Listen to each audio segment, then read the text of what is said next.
Moving along, we've got a new segment. It's called From the Vault Reviews, where we take an old movie that we either hadn't seen until now, or maybe a movie we've, rediscovered, and then we review it. Yes. So, we recently both saw a movie. It's the second movie in the original James Bond series, From Russia with Love. Yes. Follow-up to the, what was it, 1962 or 3? I think it was 62. Yeah, 62 classic Dr. No, which is a fantastic adventure film. It is. And then this, Kind of wasn't. Kind of isn't. Yeah. Not gonna lie, From Russia with Love was one of the weaker ones. So, yeah, let's just get right into it. What are your thoughts on From Russia with Love, Robert? I was watching this and I'm like, is something wrong with me? Because this is highly regarded as one of the best ones, and it's actually Sean Connery's favorite Bond movie. Really? Yeah. So as I was watching it, and as we start out, and you hear the setup, and it's like, well, here's the problem. It's like there are no nukes involved.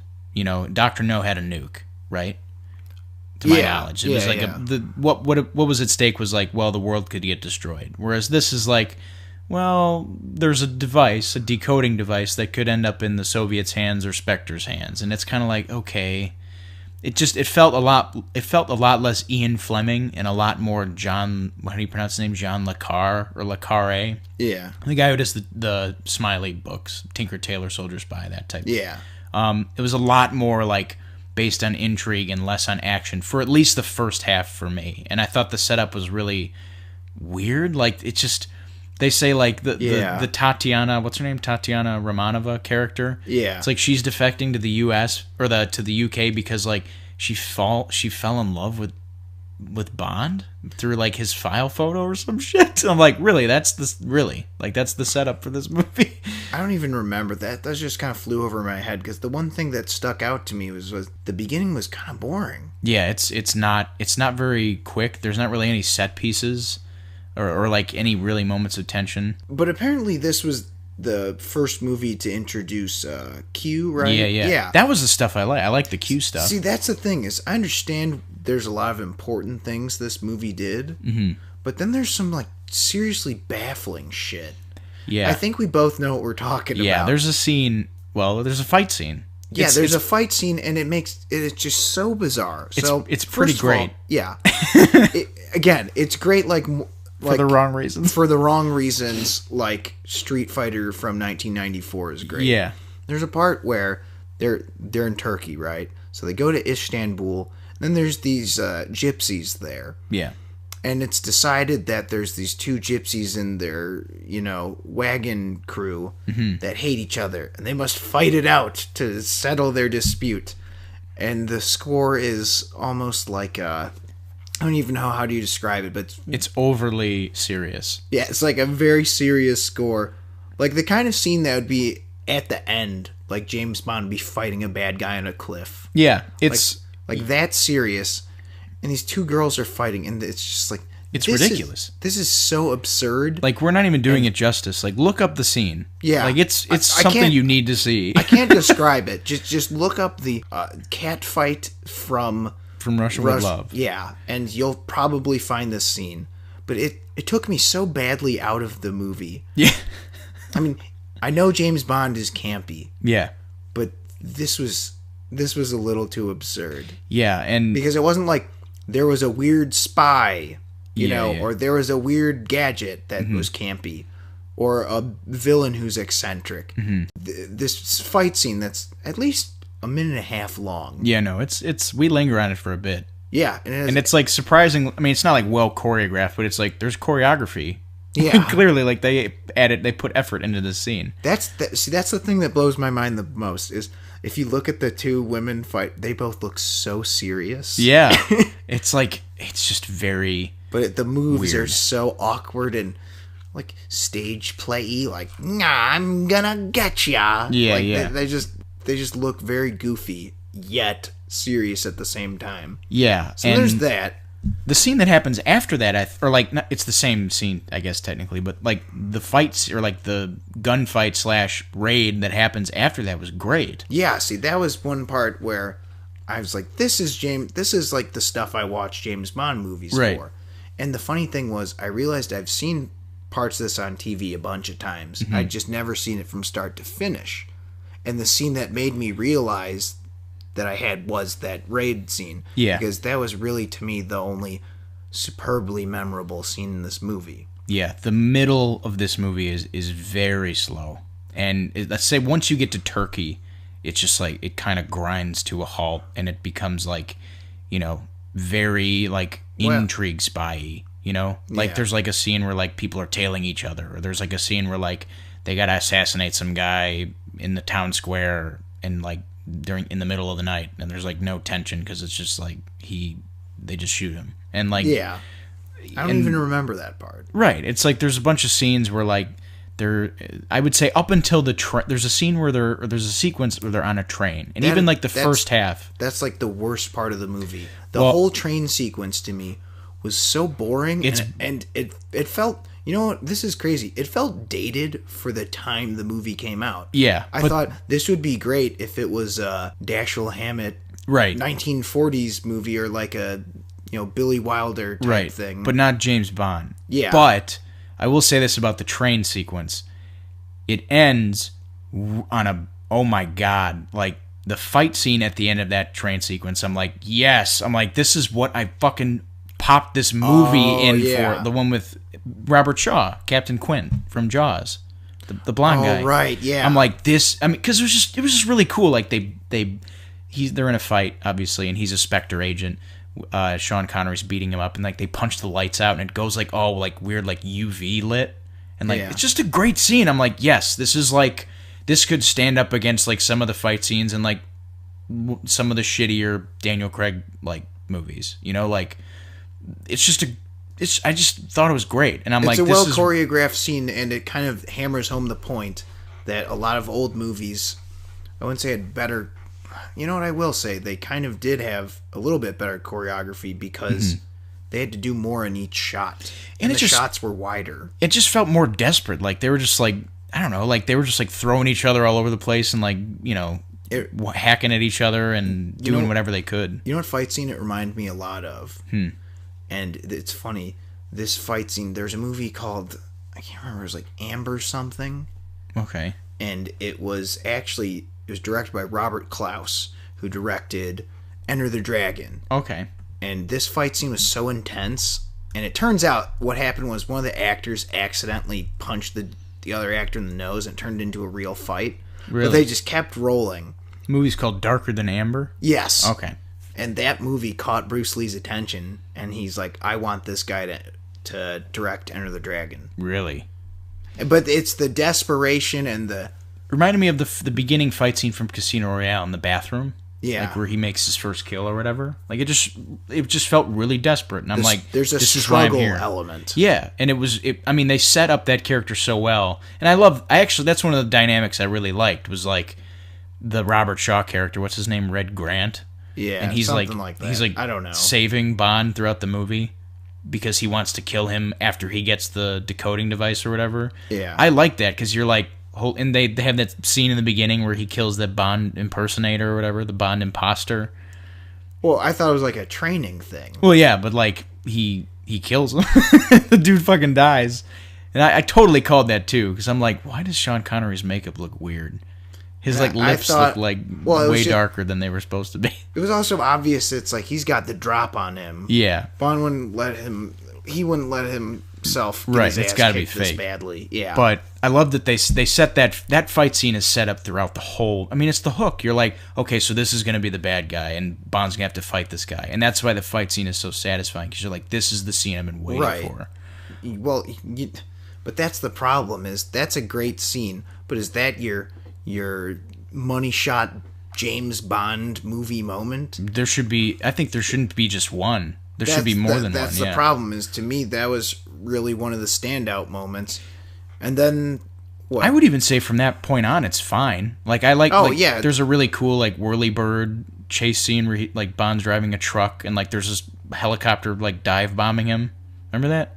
Not really. It's pretty awesome. Like they like it reminded me of like the crop duster scene from North by Northwest, where like literally there's like James Bond's like running like on foot, and this thing's like swooping down and trying to like clip him. It's pretty awesome. What kind of truck is he driving? It's like a yellow like pickup truck. Okay, You don't remember that? Maybe I need to watch that part again. But I feel you though, because I was pretty checked out after the train. The movie doesn't really start until the end. It's a little too late. Yeah, you know that's kind of my problem. Is by the end, and then you got the boat chase? Yeah, which was also fine. Which is fine, but by that point, I was so done with it. How did you feel about the villains? They're okay. See, that's what I thought. I'm like... Nothing to write home about. Yeah, there's no Dr. No. There's no Goldfinger. It's like there's three people. It's like there's the lady. The Russian lady who's... Rosa Klebb. Yeah. She's the maid at the end of the movie. Remember that? Oh, and then he... Kills her? Yeah. There's her, and there's the chess guy who gets killed, and he's kind of like only in those two scenes. Like he has the chess scene, and then he gets killed by Blofeld, who's the other villain, and then Red Grant. But like, there's no other like... there's no Alec Trevelyan, or, there's no Lashif, or even Lashif was kind of like a red herring, but, like, there's no Silva, there's no big bad that Bond gets a chance to, like, do anything with. Yeah. And I was also just, like, really surprised, like, how much of a direct sequel to Dr. No this was. Like, the movie starts off, and, like, Spectre's all like, yeah, fuck Bond, he killed Dr. No, and he foiled our plans in the Caribbean. I'm like, holy shit, like, I always thought the movies were just kind of like... standalone. Yeah, and like they directly reference shit that happened in the previous better movie. Yeah. That's the other thing, is this felt like because this is a complaint people give all the time about new movies, is when they do a post-credit scene that's too on the nose or like whatever. Right. This movie, or... people say that some movies feel like they're just setting up for sequels. Yeah. This movie kind of seemed that way at times. Just so happens that the sequel to this movie is also better. Yeah. Goldfinger. Goldfinger is far superior to this. Which is weird, because like I need to rewatch Dr. No and Goldfinger, because just to compare with this, like what did those movies have that this didn't? Because I remember I've seen them multiple times and I love them. Fort Knox, Odd Job. Yeah, they had... Need I say more? Well, they also had better... well, at least Dr. No had a better Bond girl. The Ursula Andress character is like super badass, and this one's just like really doe-eyed and like boring, and just I didn't care about anything she had to do with anything. Like she just was kind of insignificant, like a non-factor. Yeah, he's just like, you stay here while I take care of things. Yeah, it's like, okay. Yeah, it's not. It's just not very cool. No, not cool at all. I do got to give it props, because the end is so much better. And there are, the beginning, like the first 2/3 are not like unwatchably boring. Like, again, like you have like that scene at the gypsy camp, which like perked my ears up. I'm like, what's going on? Where you're just like, what the fuck is this shit? Yeah, but at the same time, it's not unwatchably boring, but I was still shocked at how much I disliked a lot of this movie. I was shocked mostly because of how well received it's been over the years. It's like one of the best Bonds, Which, that's kind of crazy. I think, like, I might be going out on a limb here. Even though Diamonds Are Forever is so ridiculous, I like it better than this one. Just a little bit. I don't know. I know that's like a little... Okay, maybe not that it's I'm not going to say it's a better movie. Yeah. I'm going to say, like, it's more entertaining because it's just so ridiculous the whole time through. Yeah. Because you got, what are the two guys that are just weird? Oh, like Mr. yeah. Big and something. Yeah, I know exactly what you're talking about. They got Bambi and Thumper. Yeah. Jesus. And you've got classics, like, I didn't know there was a pool down there. Oh, yeah. Yeah, it's, the characters you're looking for, by the way, are, let's see. They were Mr. Wint and Mr. Kidd were their names. Yeah, I'm just saying, that's the thing, is there's a lot more memorable things in it than really... From Russia with Love, I don't remember the bad guys really, like, they didn't have much shtick. Yeah. Other than Spectre has his cat, but he's hardly in the movie. and Dr. No has his, he's got his hands, right? Everyone's got their thing. Oddjob's got his hat. Goldfinger's, That's what I'm saying. In the bad got his guys, laser. In this, it's like you got Captain Shaw or whatever his name is, just younger and whatever. Yeah. And then the one lady is just, like, she's just short. Yeah, like she gets killed really quick. Yeah. She has a shoe knife. Oh, yeah. But, yeah, I didn't love it. I didn't really love the movie. I was really surprised, too, because I was operating under the assumption that it had to be as good. Well, especially because 1 and 3 are so good. Yeah. Yeah, I haven't seen... This was a definite dip in quality. I haven't seen Thunderball either. Yeah, you know what? I don't think I've seen it from start to finish either. Because I've seen probably all of them, like, at some point, just because they used to have the Bondathon. Yeah. On Thanksgiving. Well, here are the ones that I have definitely seen. I have definitely seen Dr. No from Russian with Love, Goldfinger, Diamonds Are Forever, Live and Let Die. I've seen Octopussy. It's pretty damn bad. A View to a Kill, which is so bad it's good. Is that the one with Timothy Dalton? A View to a Kill? Yeah. That's the one with, it's a Roger Moore one. I think it's the final Roger Moore one. And it has Mr. Christopher Walken as the bad guy. Wow. Where he wants to blow up the Golden Gate Bridge or some bullshit. Sounds amazing. It's pretty damn bad. I've seen, which one's the one? The World Is Not Enough. Is that the one with Sophie Marceau? I don't know. And then I've seen Die Another Day, and I've seen all of the Daniel Craig ones. Okay. I've seen... I feel like I've seen at least like chunks on TV of all the Connery and Roger Moore ones. Mm-hmm. I've seen just a little bit of In Her Majesty's Secret Service. Yeah. And George Lazenby just looks... Every scene he's in, he just looks so out of place. Yeah. True fact. That is Christopher Nolan's favorite Bond movie. Which one? On Her Majesty's Secret Service. Really? Yeah. He credits that as an inspiration for Inception. The skiing scene, in fact, for the Snow Fortress scene. That's kind of crazy. I know. But, yeah, I was pretty disappointed. Yeah. What would you give this? I'd give it a soft 6 out of 10. Because I didn't dislike it. I disliked a fair amount of it, but there were parts I really loved. Like there's no way I'm gonna deny that when shit is going down, it's entertaining, and I wish there was more stuff going on. I wish there was more at stake. That didn't feel like there was anything at stake in this movie.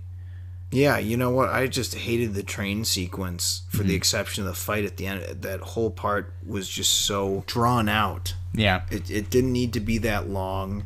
And on top of that, the biggest sin of that was it was right before the finale, so I wasn't pumped at all for the finale. I was kind of just like, end.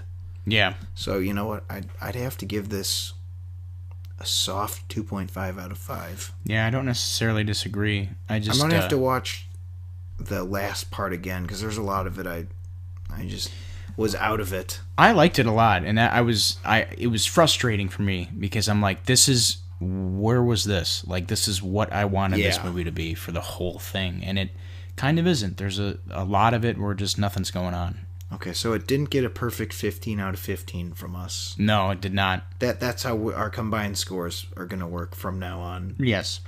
Because it's out of 5 for me and out of 10 for Robert. So what is that out of 10? A 6 and a 2.5 is that's about 8.5. 8.5 out of 15. That's not good. It's not good. But it is what it is, and Bond continued to thrive, and I'm glad it did. Yes, I'm so glad, because the next movie would get even better with Goldfinger.